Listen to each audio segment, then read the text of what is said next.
Hello everybody, this is a Skyrim mods video aimed at console users. Now I use the official system, I make mods using the official system, I run mods using the official system, I do not use third party tools, I don't do any of that, and my game has been stable for 14 years. That's a fact, it's a reality. People can argue all they want about the merits of every systems, but I haven't had a crash in my game for 14 years. Right? And I'm guessing that console users don't have access to the kind of tools that would cause the crashes. So you're stuck with using the official system that I'm using. That's the premise behind this video. I don't have a console, so I can't say. So anyway, I'm assuming you're using the same system as me. The only thing that's important to be able to do is be able to move the mods up and down the mod list. That's the only important thing really that you need to have on your Xbox or PS4. If you can't do that, I suggest you start writing to Bethesda and ask for that feature. Everything else is down to you and your knowledge. Now, just to give you an example of how mods work and how they conflict and how they can cause problems, I'll now talk you through the technical side of things. We're going to use a handbag in this example. Handbag 1 at the top, it's a default item that Bethesda created and put on a bar made in Whiterun. It has a sword of magical power in it that's used to kill a dragon. It's the only weapon in the game that can kill a dragon. Handbag 2, right, is down here, edit set item. There's no sword in this item, right? This one here has had a sword put in by another modder. This one here doesn't have that sword in there at all, right? Now when the game loads, it loads this one, then every mod in between, then it loads this one, and when it actually gets to this stage here, it overrides that one. So that one there, the top one, is gone. It's no longer loaded in the game, it's just missing, along with the sword that was put in it. Now you've got a handbag below here with no sword in it, and you've still got a dragon to kill, and nothing in the game will kill it, right? That's how it works. The last mod loaded overrides everything else before it that edits the same thing.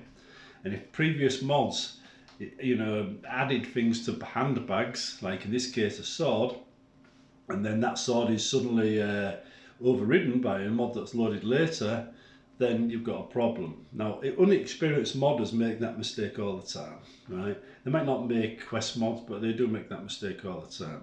What they should be doing is selecting an item they want, copying it, and then editing the copy and putting the copy on something that's unique to their mod, thereby avoiding that problem.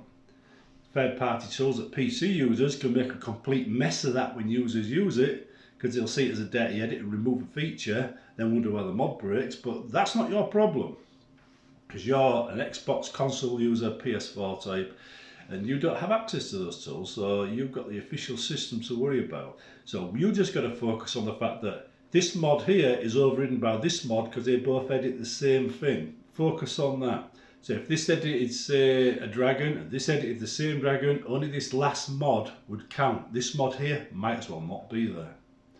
So, knowing that, your solution is fairly straightforward, right? If you see two mods editing the same tree, one of them isn't going to be loaded. Whoever loaded last is the only one that counts. So pick the one you like the best, and you might as well just delete the other one, because the other one isn't going to be used. It'll just sit there in your thing causing problems, because if you remove part of the mod willy-nilly like that, it could break it. It could cause a crash. That could make your game unstable, and you'll be wondering why. And the last mod installed is the mod you blame, but it's not the last mod installed that's causing the crash. It's the mod previous to it that it's been overridden that now has half of its parts missing. If you just take half of a mod away because you've overridden the parts with somebody else's work, and you inject, in fact, this is a good example actually. You imagine, right, you've got a mod here, I'm going to strip it down into colours without getting technical.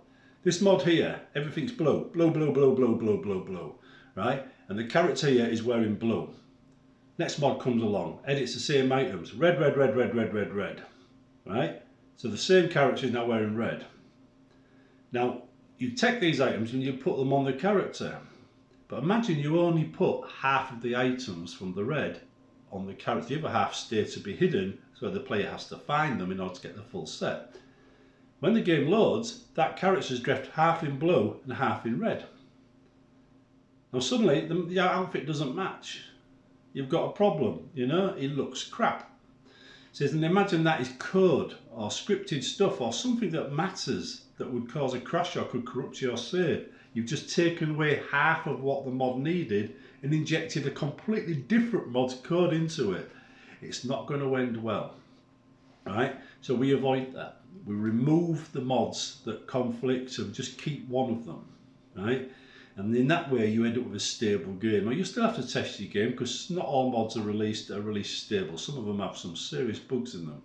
Right? So you have to test it. Now if you're a creation kit owner or creation club owner, you have all the mods from there.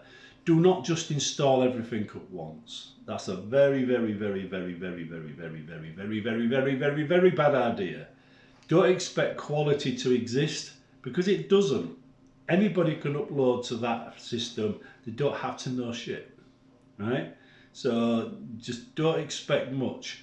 Said hand pick the mods you want to try, then just swap ones out occasionally. You know, when you want to spice things up, change them around. Use it as a kind of a rotating mod list where you can change your game. You know, and any mods that you know cause problems, just remember not to use them again. Simple as that.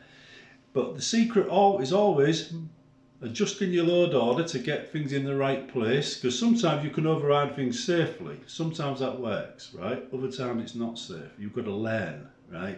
The only way to know that is to actually be, you know, experienced modder. But this is the kind of thing you'd learn as you go along, right? Especially if you keep using the same mods, you'll learn about those mods. And you can always ask the mod maker questions about, is there anything here that conflicts with this mod here? And if he knows, he can answer the question. I always try and answer those questions. It's not always possible because I might not know the other mod, but I can tell you what's in my mod. I can tell you what I've edited, what you need to look out for, and this is the information you need to know. So if you want a question, you've got a problem, you just say, look, it's crashing when I do this. You tell me where it's crashing, because I know what's in that location. You tell me who you talked to when it crashed. I know that character. I might be able to find out. Now here's an example, right, of the kind of sleuth detective stuff that I can get up to. In the Oblivion days, there was an overhaul, right? It was edited by somebody that had a bit of an ego complex, and it was always crashing out for people. I'm a modder, and I test my things properly. So what I did is, I went through every single level list, looking for issues and errors, and I found them, I fixed them in mine. Then I told people if they run my level list after his mod, it would fix the issues in his mod. And it did. Because I knew from testing exactly where the errors were, and I fixed them. Whereas the other guy didn't do the same testing, didn't know where they were, so the bugs were still in the game. Anyway, that solved the issue. So the people that test heavily tend to know where the issues are and know what they've done. And they can give you some kind of clue and some kind of advice. But just remember, it doesn't mean there's a bug in the mod, it could just be your level list. So you're actually asking for help for your level list and not the mod. Which means you're asking the modder to help you get your game running. So make sure you understand that, because not all modders will want to help you with your game. Sometimes they'll refer you to a forum where you can ask for help on there. Right? But the modder will usually be able to tell you a little bit about his own work, which might help you solve your problem. And that's really what you're after. You want that information based on what might be causing the issue to give you a clue where to look, because the modder isn't always going to be able to solve your problem. All he can do is lay down a clue for you to follow to see where you can go, where you can solve your problem, if that makes sense. Anyway, don't run two mods that edit the same thing. That's Nanobyte's rule number one. If you want to avoid problems, right? If two mods are known to edit the same thing, remove one and you'll have a much happier life. Rule two, load orders can be moved around, right? And sometimes it's a bit of a quick and dirty way of fixing things, but sometimes it works. But just remember, load orders are like a wall. If you take a brick out, the whole wall might collapse and you might have to rebuild it from scratch.